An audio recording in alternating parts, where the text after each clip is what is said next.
Good. So we're gonna continue where we left last time.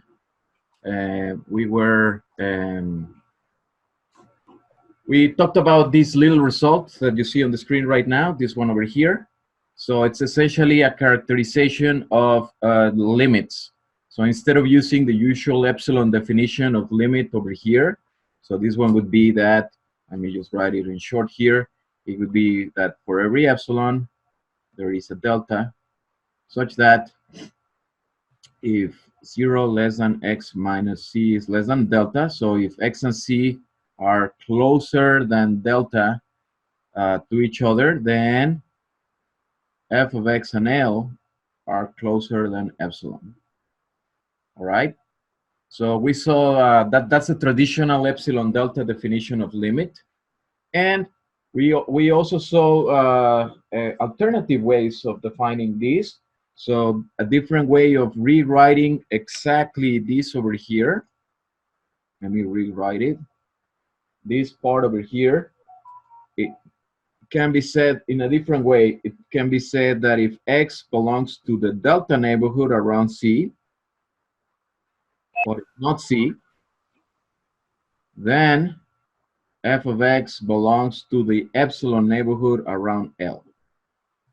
And even more so, so again, it's an equivalent way of writing this, is that if you do f of the delta neighborhood around C, but not including C, not including the center, that goes inside the epsilon neighborhood around L, right? So these three things all say the same thing in different ways. So here you go like in the elemental way, here you use neighborhoods, and here you don't use implications at all, right? It's just like an image set is inside another set. So I recommend that you know all three of them because they can be useful about different ways of proving the limit of a function. But even more so, we learned last time that we can use this one on the right. This one on the right relates it to what we did last time, relates it to the concept of sequences. So what this one says is, for the limit of a function to be L, you want every sequence that approaches C, this is what this says, every sequence that approaches C with points that are not equal to C. That's important. So we don't want to have the sequence that looks like C, C, C, C, C, C. That's not good because, as you may know, the limits are about when you get close to the number, not when you are actually right there at the number. So we want to reflect that. So that's what we need, this part. If that happens, then the limit of the sequence is L, right? If that happens for any sequence, then the limit is L. That's what we saw last time. And if the limit is L, then this happens for every sequence, all right? So this is a quick summary of the most important thing we did last time. And then the first important little consequence that we have about this is the following corollary. Corollary, and this is corollary in our book is 4.2.5, and it's called the divergence criterion.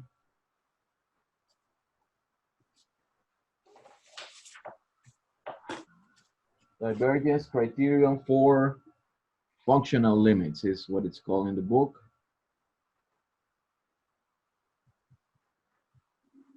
And this is what it says. It says, well, in fact, let me still have, let's see if we can make it fit. All right, so this is what it says. It says, well, if you end up finding two sequences that both go to C, but when you apply the function, the outcomes go to different places, well, then the limit does not exist, right? So that's what it says. It says, if we have a function, so let f be defined on A, and let C be an element of A. If there exist two sequences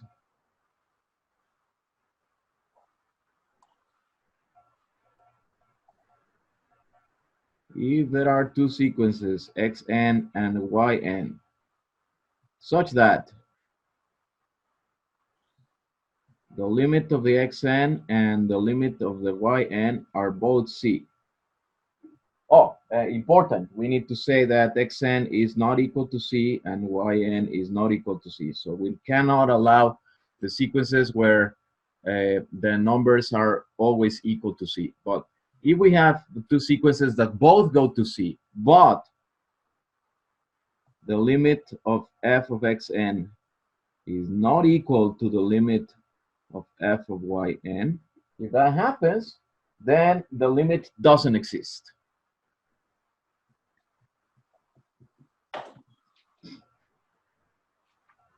When we approach c, does not exist. Okay, so I hope all of you can realize how this is a direct corollary, right? It should be very, very straightforward.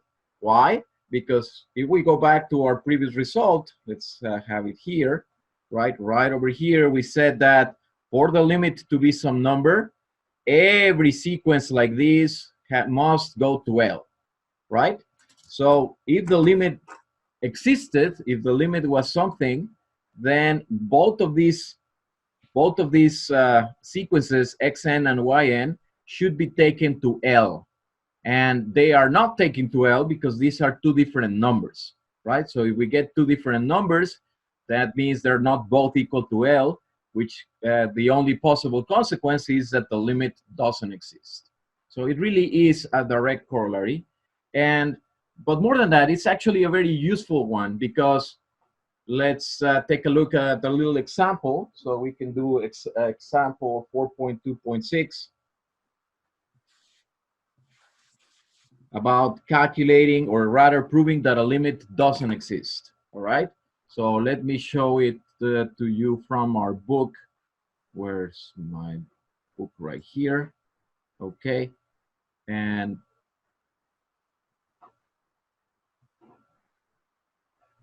right here. So this function over here,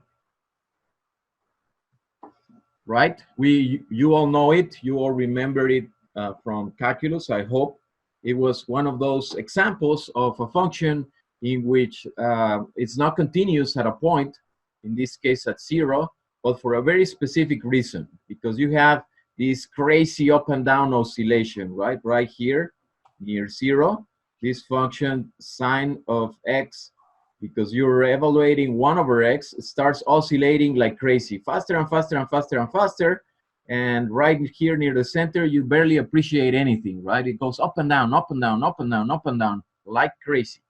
So how can we argue that this limit, the limit when x approaches 0, does not exist?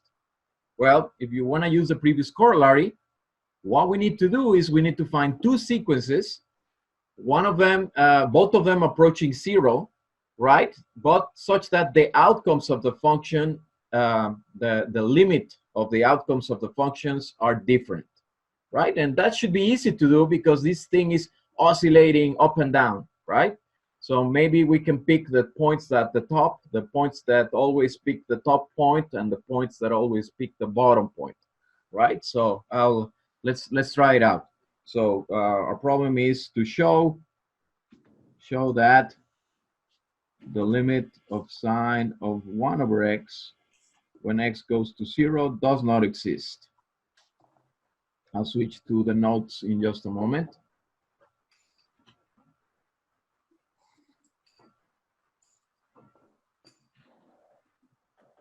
Okay, so like I said, we want to construct two sequences. So for example, let's say that xn, so let's pick the points that are always 1, right? So how do we get a sine of 1? Yes, so which angles have a sine that is equal to 1? 90 degrees. Correct, yeah. 90 degrees is 1, so pi over 2, right? Here in this class, we'll use radians. So let's make xn 1 over. I'm making it 1 over so that when I plug it in here, it flips, right? So 1 over pi over 2. But then I wanted it to get close to 0. So I'm just going to add 2 pi n, right? Is that clear that by putting the n here, I'm making this sequence go to 0? Should be clear, right? Understand.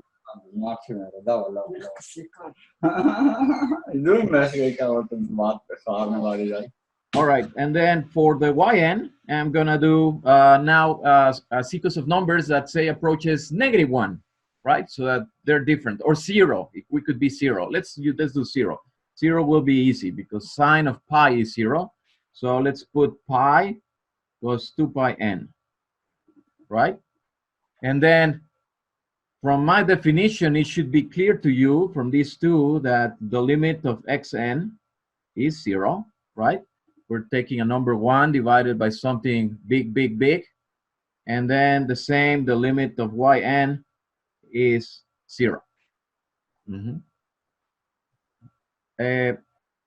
Yes, so guys, when you're not asking a question, please try to mute your microphone. Or you can also, now I'm looking at the, I can take a look at the chat as well. So if you want to answer through the chat, that works perfectly well too. All right, so both of these guys go to 0, just as we wanted. And what about, let's now calculate the sine of 1 over xn. Well, that's going to be the same as sine of pi over 2 plus 2 pi n, and that's 1 all the time. And on the other hand, sine of 1 over yn will be the sine of pi plus 2 pi n, and that's 0. So I don't even need to do the limits, right? These are constant functions. So when n goes to infinity, well, these are all 1s, so the limit is 1.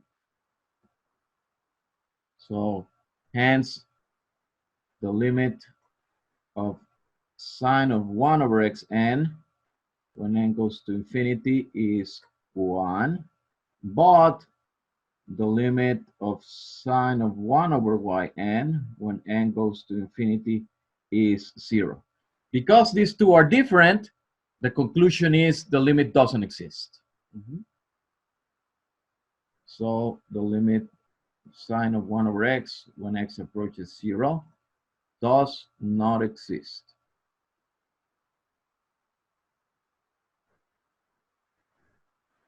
All right. Questions so far? Are you using 1 over xn and 1 over yn because you know they'll come to different limits? Correct. Yes, that's exactly what we did. So we manufacture, so that's why for xn, I took pi over 2 over here, and for yn, I put pi. We could have tried something else, like 3 pi over 2. So somebody asked if here c is infinity. No, c is not infinity. C in this case is 0, right? Right, we're approaching 0. So don't be confused. We have two kinds of limits here. We have the limit of a function when we approach a number, and we also have limits of sequences, right?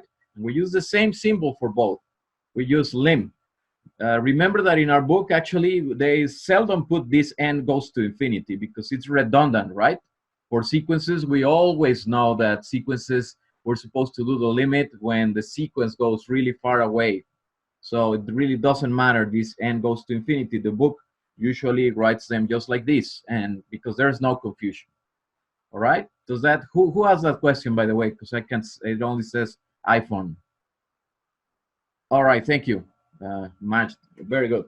So moving on. So let's actually take the time to do an example so that you can appreciate how, I mean, an exercise is what I meant.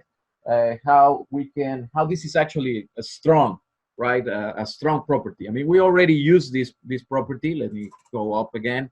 So this property, the one that we started with, this is how we show that, for example, all this, or how we can show, because I didn't do it, I only did one, all these properties about limits, like the limit of a sum is the sum of the limits, the limit of a product is the product of the limits, all of that. We could use this one, right? And I want to do an exercise. I want to do exercise 4.211, the 11th exercise, to show you how we could do also use this to prove something that you're very familiar with and you like to use it all the time, the so-called squeeze theorem. So let's do exercise 4.2.11. I'll put it on the, let's see, right here in our book. I'll show it to you. So 4.2.11 is right here, the squeeze theorem. All right, so it's just like it says over here. So we have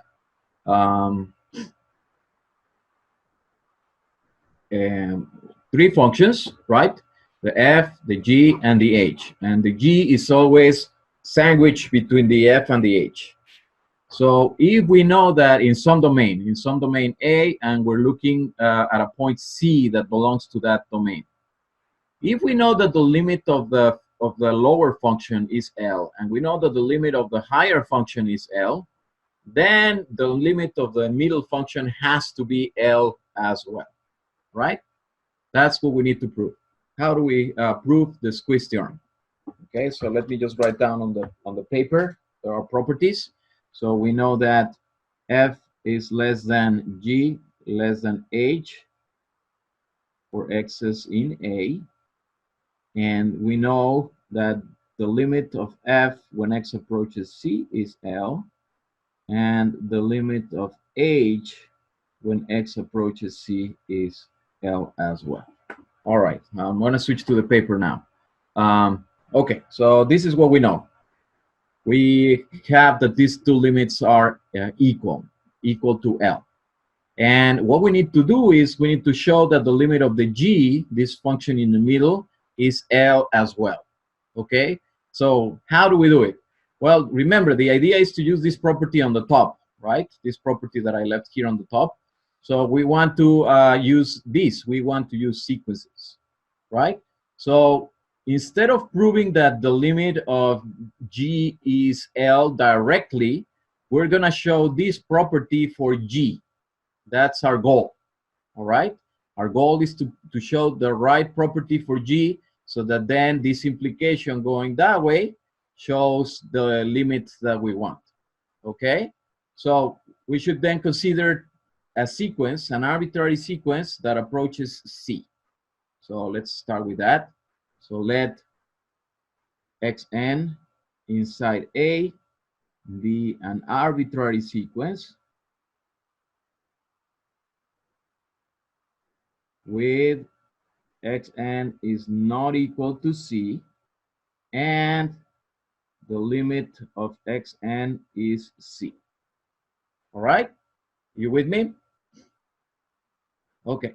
So now I need to show that the limit of the g is L. Okay?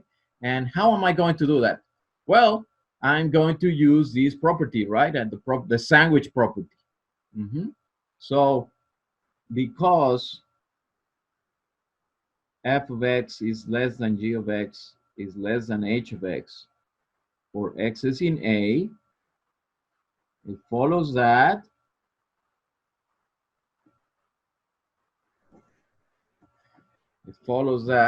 move up. Well, it follows that that inequality happens if I plug xn, right?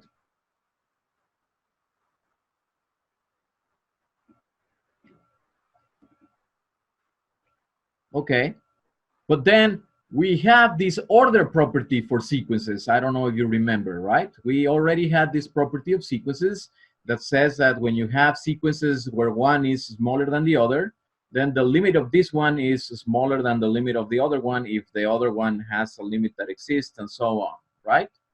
So then we use that property here. So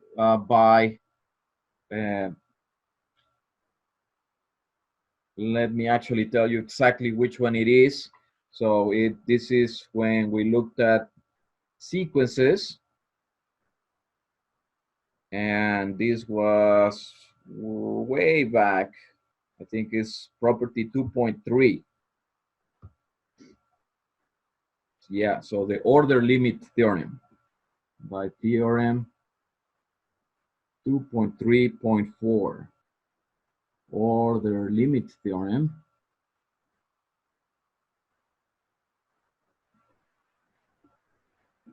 By that theorem, we know that the limit of the fxn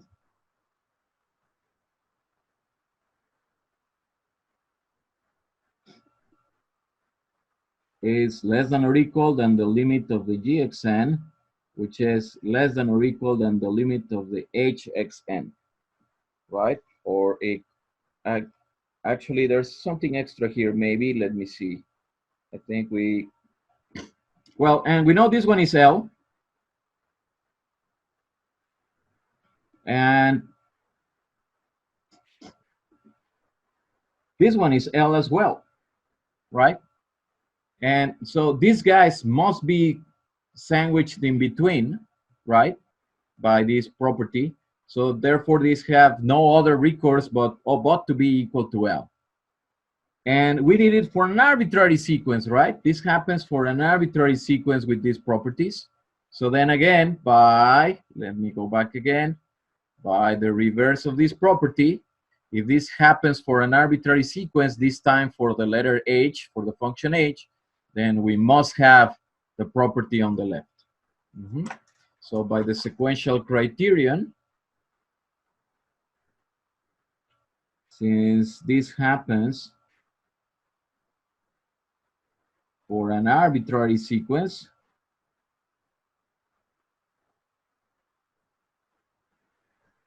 xn, we conclude that the limit of g when x approaches c is L. And that is it. All right. Questions? Okay. Very good. So let's move on to the next part, which is now continuity. So now let's talk about continuity. And we'll start with the definition. Continuity.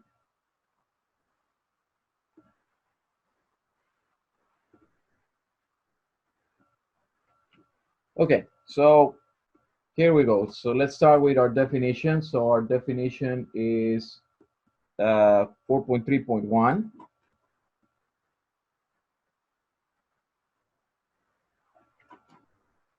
And it says the following. It says that a function is continuous a function f from some domain A to the real numbers is continuous. That's the new word we're learning, supposedly. So I know you already know it. At a point C in A, if for all epsilon greater than 0, there is delta such that x minus c less than delta implies f of x minus f of c less than epsilon. And if f is continuous at every point in the domain of A, then we say that f is continuous on A. Right? Okay. Now, when you see this definition, it is tempting to say, like, why don't we simply say that the limit equals f of c, right? So let me write it here. So it is tempting. It is tempting to shorten this as the limit of f of x when x approaches c equals f of c. And this is probably the one you learn in calculus, in your regular calculus class. But it's not quite right here, right? It's and the problem is actually a subtle one. So it's a little tiny point why this is not the same. And why is that? Well, because how did we define limit, right? Our definition of limit, if you remember, almost looks like this epsilon delta part over here, right?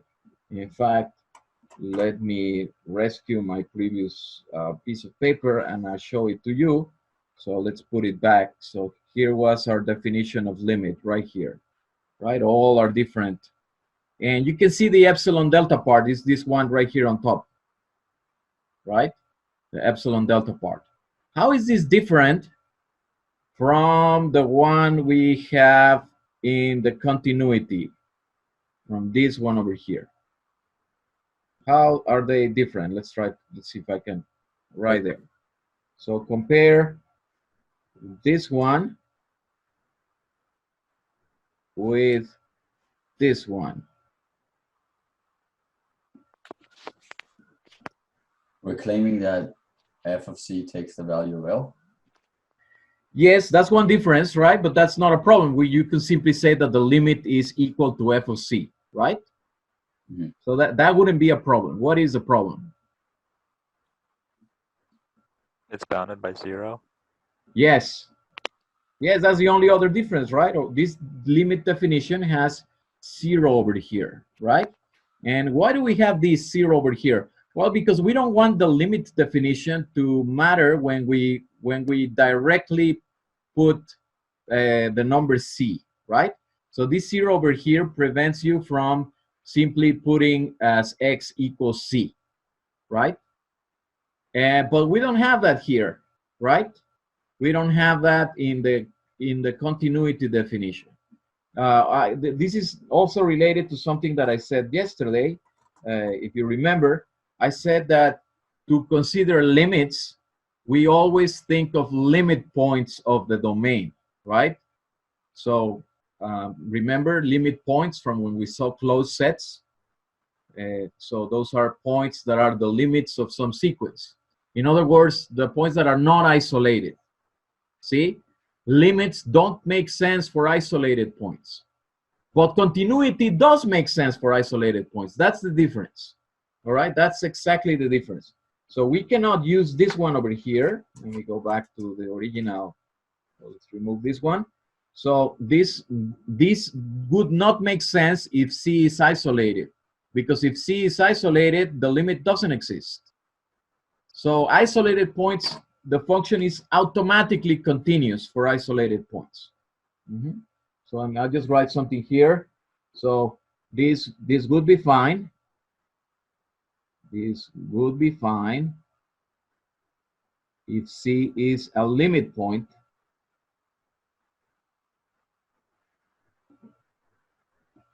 A limit point of A, but not okay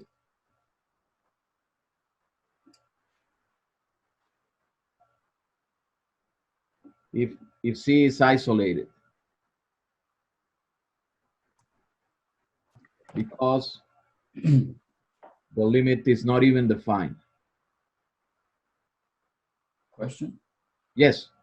So when we say it's continuous for isolated points, does that mean like if we were to take the sequence 1 over n, given all points are essentially isolated, does that mean that's continuous at each given point? Is that what we're basically trying to say here? Yes. So exactly. So imagine that you have an isolated point and you try to verify this definition, right? And then the problem is that, so you give me an epsilon, right?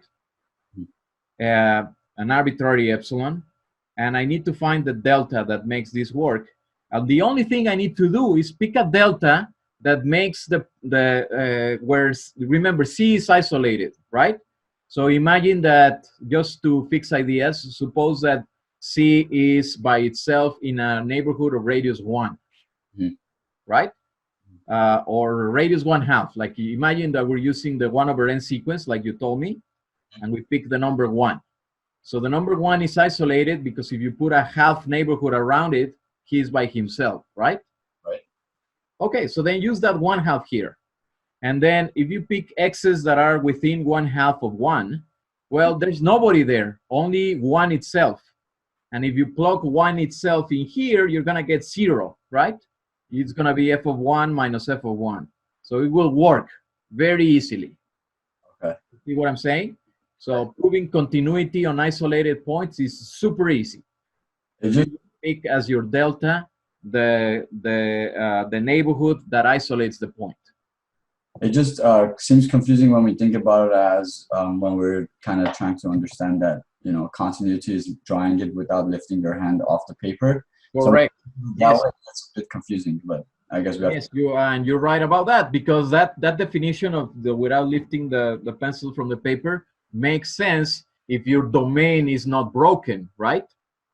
But because if your domain is broken, how are you gonna go from one piece to the next without lifting the pencil, right? Makes sense now. Yes, so your definition still makes sense when the domain is not broken. We sort of skipped that part in the topology chapter. Those sets are actually called connected. So for connected sets, then this notion of not lifting the pencil from the paper matches correctly, but not in general, as we are seeing right now. Yes. Thank you. You're welcome. Okay, so let's take a look at the next result. Okay, so our first result about continuity, it will be theorem 4.3.2. It's a long one, so maybe we'll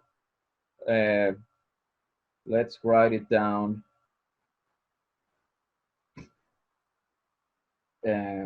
Well, it's actually okay. I'll show it to you on the screen, and it's a big statement, but it's actually an easy theorem. So here is our theorem. Characterizes continuity. Let's take a look at it. So let's see, do I have? Yeah, okay. All right. So it says we have a function from A to R and some point C. And we say that the function is continuous at the point C if and only if one of these happens, right? So the first one, this one, for all epsilon, there is a delta such that x minus c less than delta implies f of x minus f of c less than epsilon. That one over there is just the definition, right?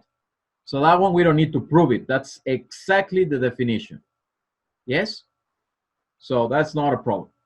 Now, let's take a look at the second one. What the second one says, for every point in the epsilon neighborhood around f of c, there exists a delta neighborhood with the property that if x belongs to the delta neighborhood, then f of x belongs to the epsilon neighborhood. Okay? That one is also super clear because it's just a restatement of number one, right? Think about it. This part over here says for every epsilon, this first part. So for every epsilon or for every epsilon neighborhood around f of c, that's the same thing. There exists a delta neighborhood. That's the same as there exists a delta, right? With what property? That's the interesting thing. And the property is if x belongs to the delta neighborhood, and x belonging to the delta neighborhood means precisely this, the one that I'm circling with the mouse. It means that c and x are within delta units, right? And then implies that f of x belongs to the epsilon neighborhood. And what is the meaning of that? The one that I'm circling right now, that f of x and f of c are within epsilon of each other.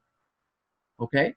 So number two is just a restatement of number one using neighborhoods. So nothing to see there.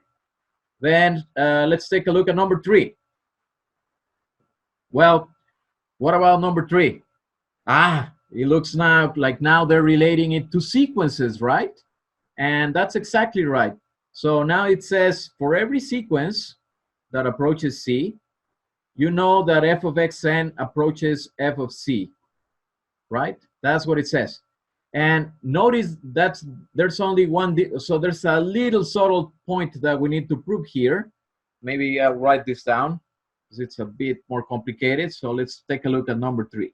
So number 3 says for all xn that approaches c, it follows that f of xn approaches f of c. Okay, so let me put the paper now. Okay, so how do we show this? How do we show that this is equivalent to the function being continuous at c? Well, let's do both ways. So suppose the limit f is continuous at c.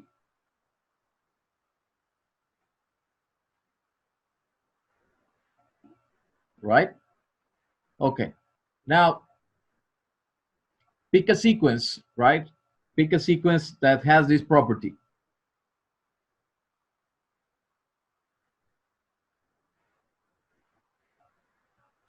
Be a sequence with the limit of xn being c. All right. Now, this sequence, see here, this is the difference, right? I want to use the thing that we started with. That's what I would like to use. Let's go back to the very, very beginning. I would like to use this one over here, right? That if I have a sequence, right? I want to show that the limit of the sequence is f of c in this case, right? I want to show that the limit of the sequence is f of c. And to use this one, I would need to know that this limit is L, right? And I don't know if this limit is L or not. It depends, right? So what is it that I know? I know that f is continuous at c. So what I know is that for every epsilon, there exists a delta such that x minus c less than delta implies f of x minus f of c less than epsilon, right? Okay, so I want to show that the limit of this sequence xn is f of c. That's what I want to show. And the problem with the limit is that to show that the limit, so let me put it here. I want to show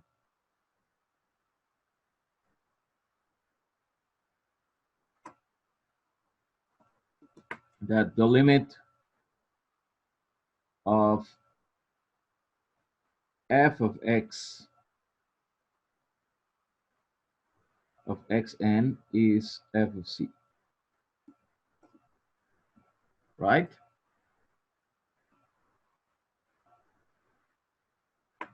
And it seems like this should give it to me, except that to use the property that we have, I have this 0 less than over here, right? In the previous one, let me put it briefly over here. The problem is that we have this 0 less than x minus c, etc. And that makes it a little bit complicated, right? Or does it? That's the question. So what is it that could go wrong? Well, what could go wrong is that some of these xn's are actually equal to c, right? It may be that some of these xn's are equal to c, and then I cannot use them for the sequence. But think about it. Is that gonna matter? If we have some of these xn's that are equals to c, what is f of xn? Well, it would be f of c, right? And f of c means they're already what we want them to be. they're already equal to what we want them, right? So it's not gonna matter. So here's what what we can do. We can create a new sequence, right? We can create a new sequence out of the xn. So from the sequence xn,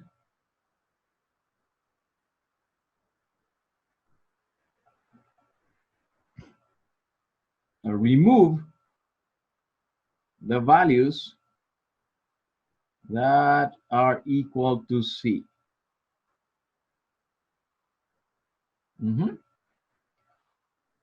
If you're left off with almost nothing, I mean, if only finitely many of them remain, call the remaining sequence, the remaining subsequence, yn, right? So there are two things that can happen here. That this remaining sequence is finite, right? Which then means that at some point the sequence xn was all C, C, C, C, C. If yn is finite, then that means that xn was a sequence that eventually was all C. Does that make sense? So imagine we have the sequence xn. Let's try to do a picture. So I have x1 and x2 and x3, x4. I don't know what these numbers are, but eventually because the yns are the ones that are not equal to C. So eventually from here, this point on, they're all C's.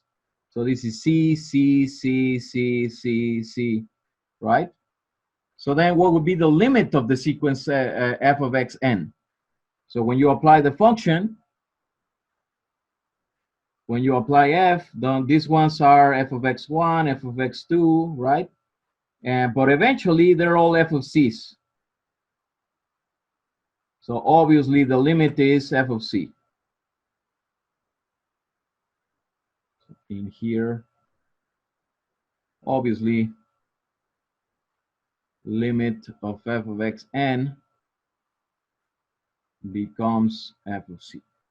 So that's one case where when you take out the ones that are not equal to c, you get something finite. If you get something infinite, if yn is infinite,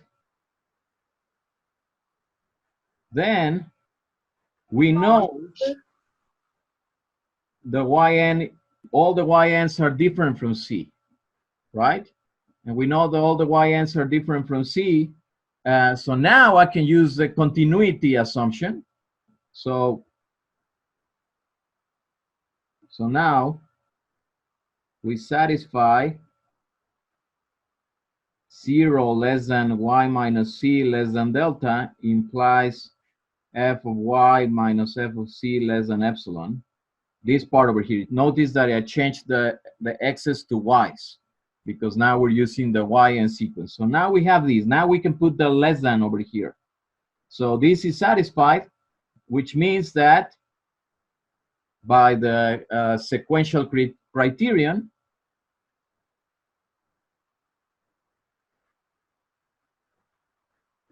we get that the limit of f of yn is f of c.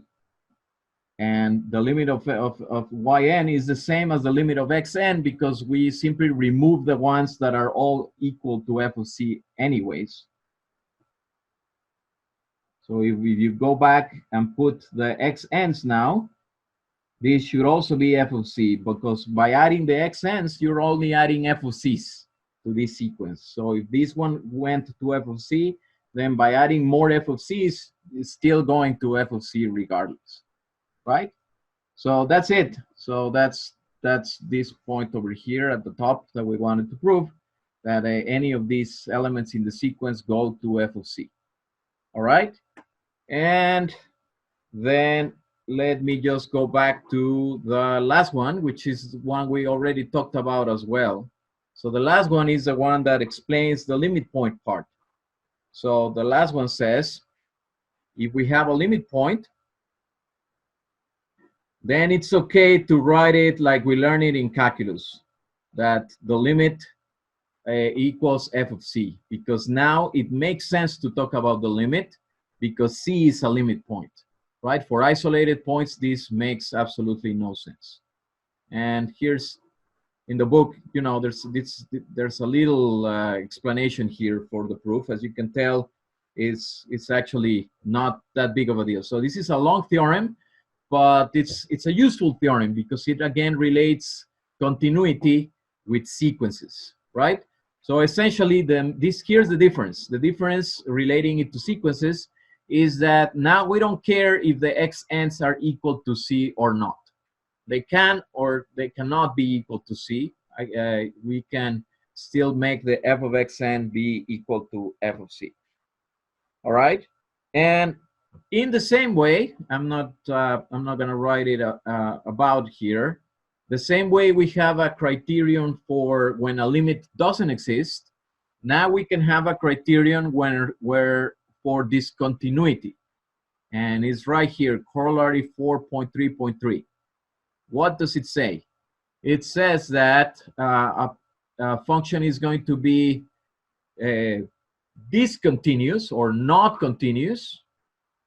Right here, f is not continuous if the following happens. If you have a sequence that approaches c, but f of xn does not approach f of c, right? And that's an obvious corollary. A corollary to what? A corollary to part 3, right? Because part 3 tells you that if the function is continuous, then every time you have a sequence that approaches c, the f of the sequence must approach f of c. And over here you have it that it doesn't happen. You have a sequence that approaches c, but f of xn does not approach f of c. If that happens, then it is not continuous. All right? Okay. What else is there here? Well, we're going to have, so I'd rather do some exercises. So I'm also going to briefly go over this next theorem. This next theorem is also very, very straightforward if you use this property that we just talked about, right? This continuity property of relating it to sequences. Maybe we'll do one of these for as an example.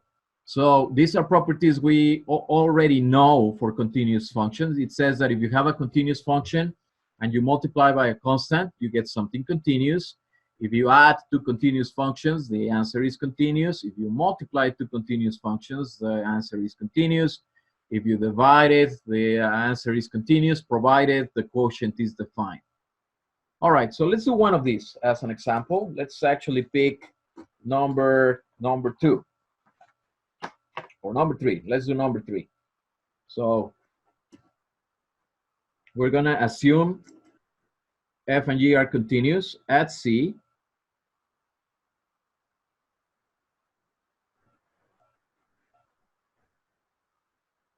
Continuous at c, and we need to prove that f of x times g of x is continuous at c.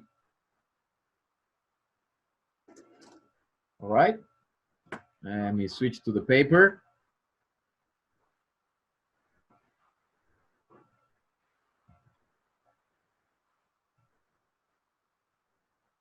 Okay, how do we do that?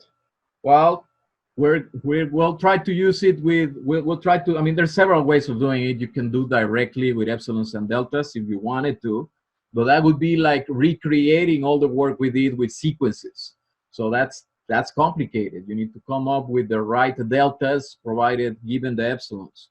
So the best way, given that we already spent some time doing that work with sequences, is to translate it to the statement about sequences, right? So that's what I'm going to do. So I'm going to use the property 3 on the characterization theorem. So what do I know? From here, I know that, so these two things together tell me the following.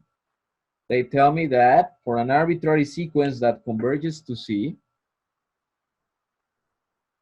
for all xn that converges to C, the following happens.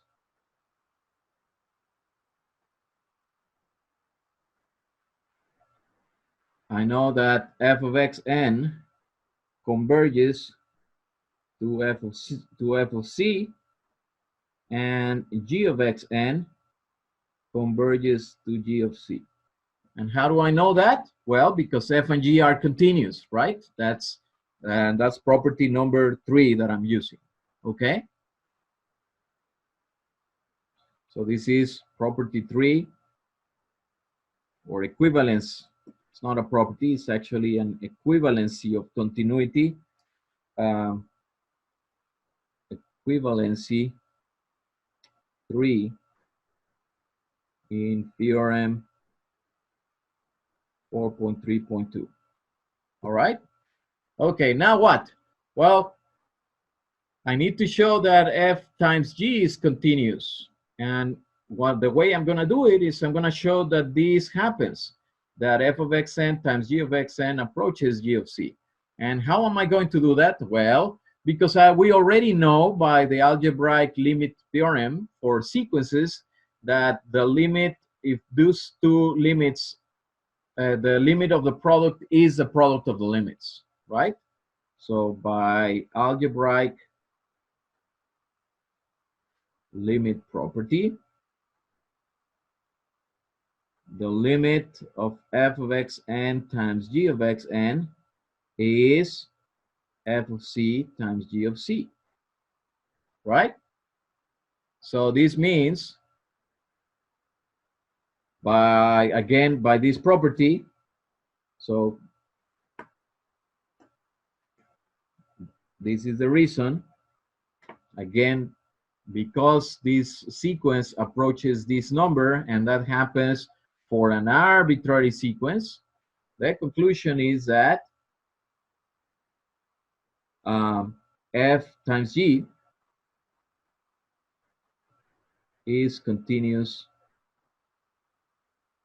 at C. All right? Is that clear? How easy it was? And it almost seems like we're not doing any work. Well, and you're right. We are actually not doing any work. We already did the work.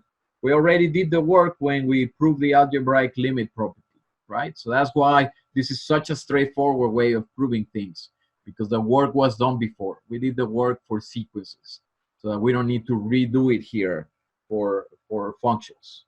All right? Is that clear? Okay, so let's go through some examples. Example 4.3.5.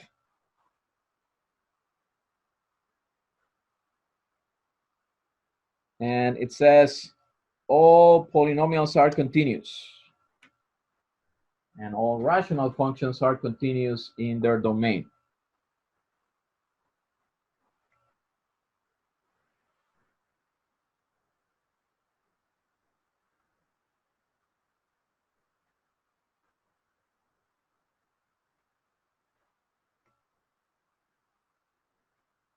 And all rational functions are continuous on their domain. All right, why is this true? Should be super easy, right? So let's start with polynomials. So what is a polynomial? A polynomial looks like p of x, and it looks like this, right? It has coefficients, Cn, x to the power n, Cn minus 1, x to the power n minus 1, dot, dot, dot, C2x squared, C1x, C0, right? And how do we prove this is continuous on all the real numbers? Well, what we want to do is we want to use this property. Let me switch briefly to the book, right? These two properties actually. we want to use the fact that if we add up things that are continuous, you get things that are continuous. And if you multiply things that are continuous, you get things that are continuous. And if you multiply by constants, you get things that are continuous, right? So how does that work then? Coming back here. Well, we first need to argue that x is continuous, right? So let's leave that. So first, f of x equals x is continuous.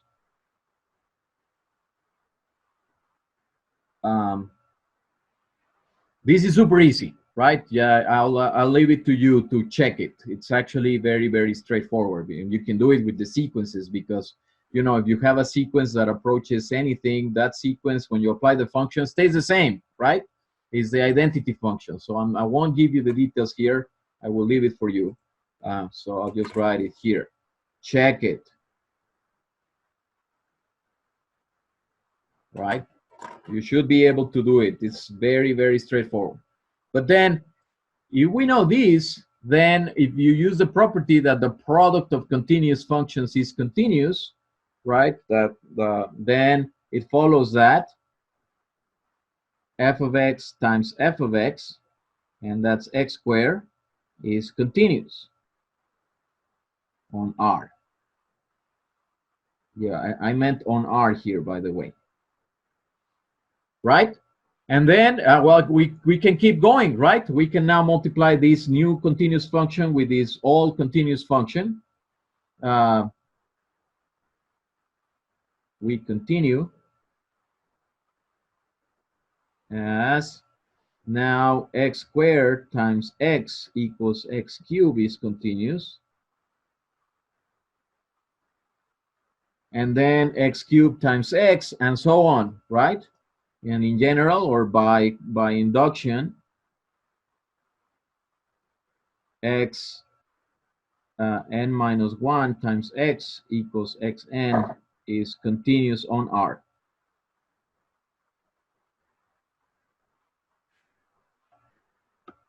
Right? And now we have all the powers of x. So all these numbers, the powers of x are done. Now what? Well, now we use property number 1, the one that tells me that I can multiply by constants. So in addition, if x to the k is continuous on R, then ck x to the k is also continuous on R, right? And once you know that all of these guys are continuous, well, you can use the addition property and add them one at a time. Using the addition property, we conclude that Cn x to the n plus Cn minus 1 x to the n minus 1, etc. is continuous. All right. So that's how you do it for continuous functions. And you can do it the same for rational functions, right? What is the extra step for rational functions? Is that now we have one polynomial divided by another polynomial, and we already know the top one is continuous and the bottom one is continuous. So we can use property the quotient property right here in theorem 3.4, which says that the quotient will be continuous as long as the quotient is defined. So as long as we have an C in the domain, this function will be continuous. So one polynomial divided by another polynomial will work. All right? Okay, questions so far? All right, so let's now take a look at a more interesting function. This will be example 4.3.6, and I'll show it to you right here because here's the picture. this one over here, right? This is a function. It's a little bit like the one we did before, the sine of 1 over x. So it has this property of being oscillating like crazy, right?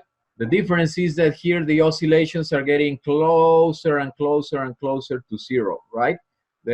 Because of we're multiplying by x, we force the sine function to become smaller and smaller, and as we get closer to 0.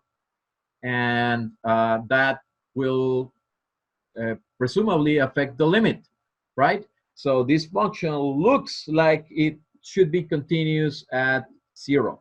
So let's do that. So this is example 4.3.6.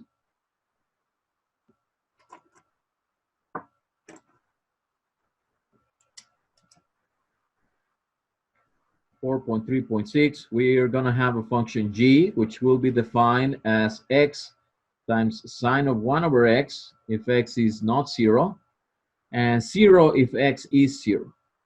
And we need to show that g is continuous at 0. All right, let me go back to the paper.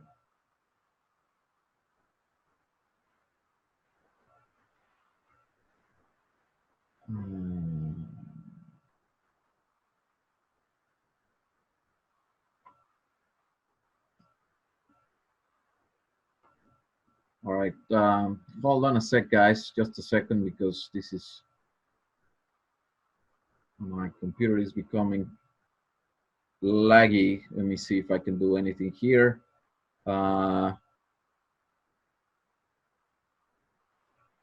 See if this helps.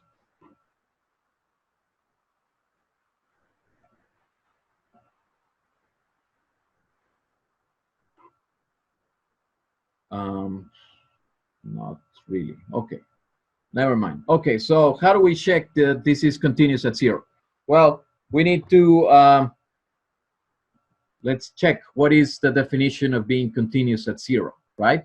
In this case, because it is a limit point, right? I mean, the domain is all real numbers. So we need to show that.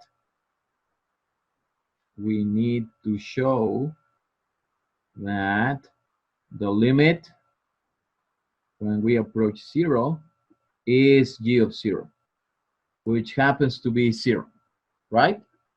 So, and when we approach 0, we're not equal to 0, right? Remember, limits have this prescription that tells you you are not supposed to be equal to the number itself.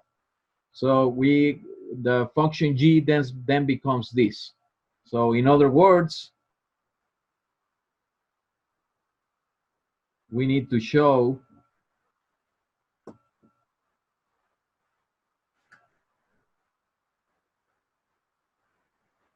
that the limit of x sine of 1 over x when x approaches 0 is 0.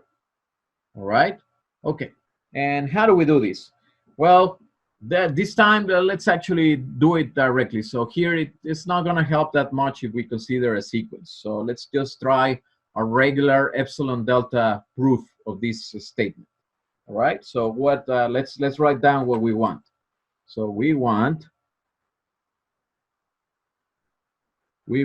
to show that for every epsilon, there is some delta such that if 0 less than x minus 0 is less than delta, then f of x, which in this case is x sine 1 over x,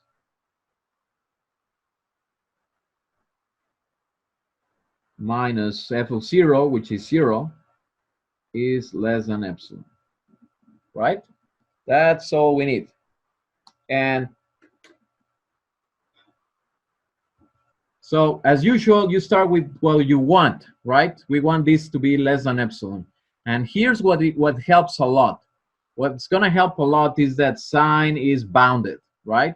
Sine is at most 1. So the fact that it is at most 1 makes it so that you can pick as your delta epsilon itself. I'll show it to you. So here's how the proof would work. So let epsilon greater than 0 be arbitrary. set delta equal epsilon. Then because sine of 1 over x is at most 1, right? The sine function is bounded by 1. It follows that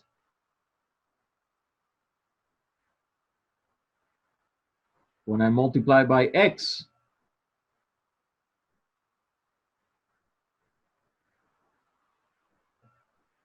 which is a positive number by absolute value of x,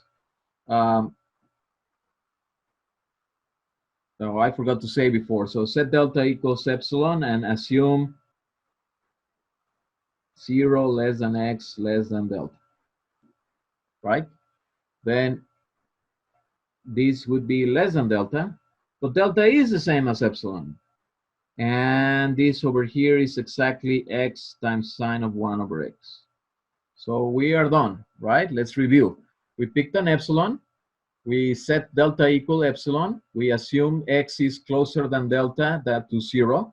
So absolute value of x is less than delta. And then because the sign is bounded by 1, we can multiply this inequality by absolute value of x on both sides. This is exactly what we want. We already know this is less than delta, which is less than or equal epsilon. So we are done. So it is continuous at 0, this weird function that we just showed. All right? Questions? Okay, I think we have time for another one. I have a small, tiny question. Yeah, go ahead.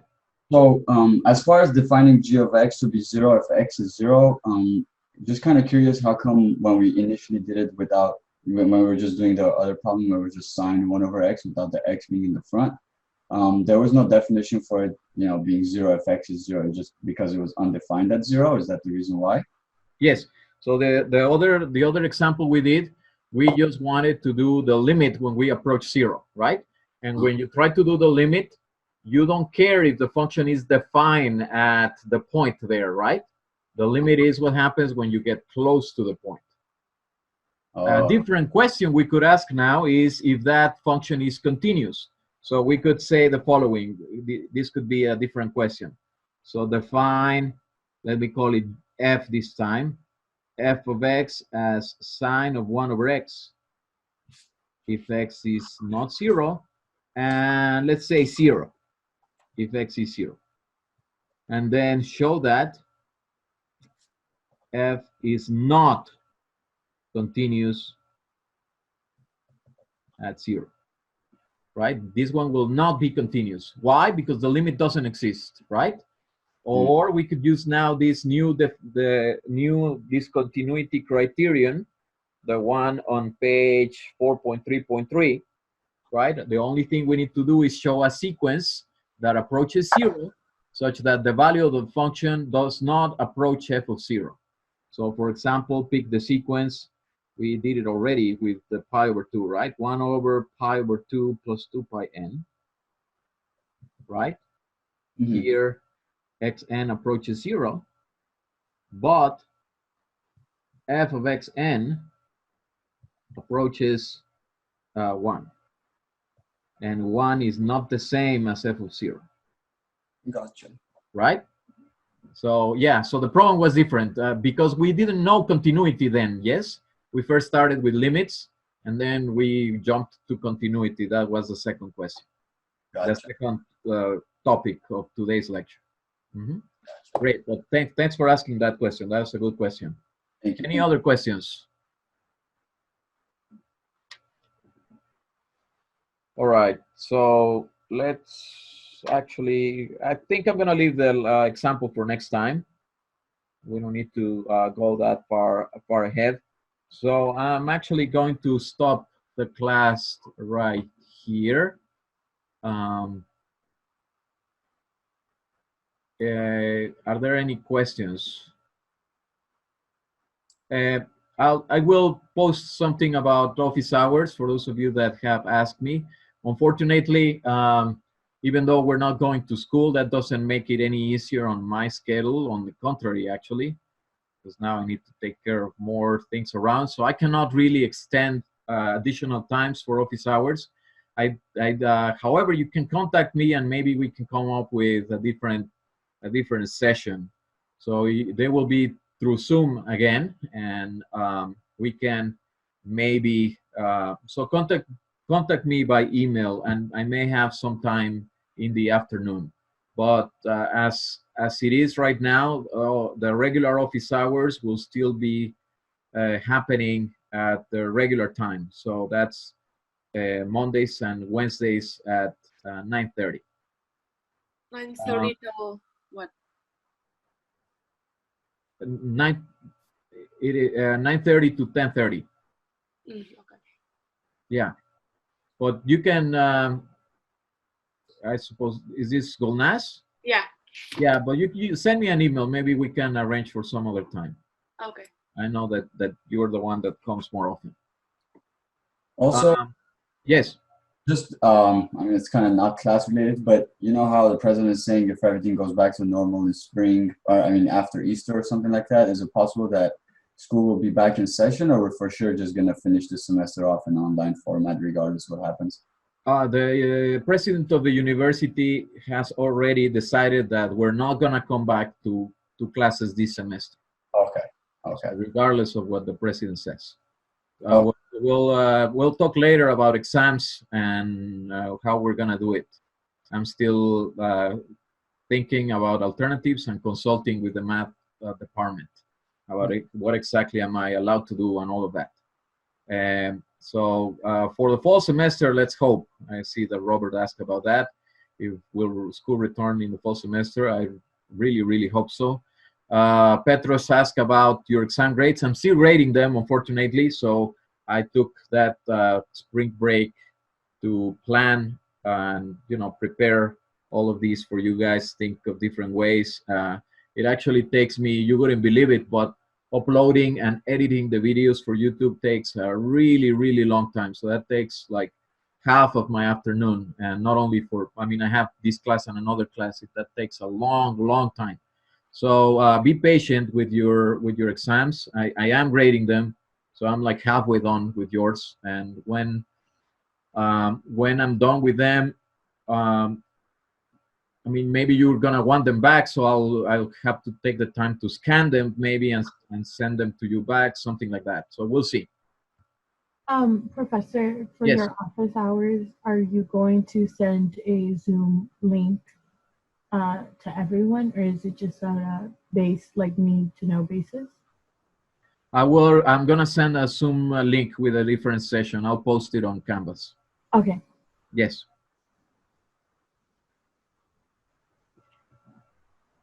All right. Is there anything else, guys? Just wanted to thank you for your hard work. That's all. Oh, no problem. Thank you. I'm glad to be still be able to teach you something, and I hope that you're getting something out of this. I know it's hard. It's way more difficult to not have me in front of you, but do the effort. Keep working on the problems. Try the problems, right? I cannot emphasize this enough. I mean, you can see me and you can understand what I'm doing, but you need to take the time to work on the problems yourselves. All right. See you guys next week. Thank you. Thank you. Bye.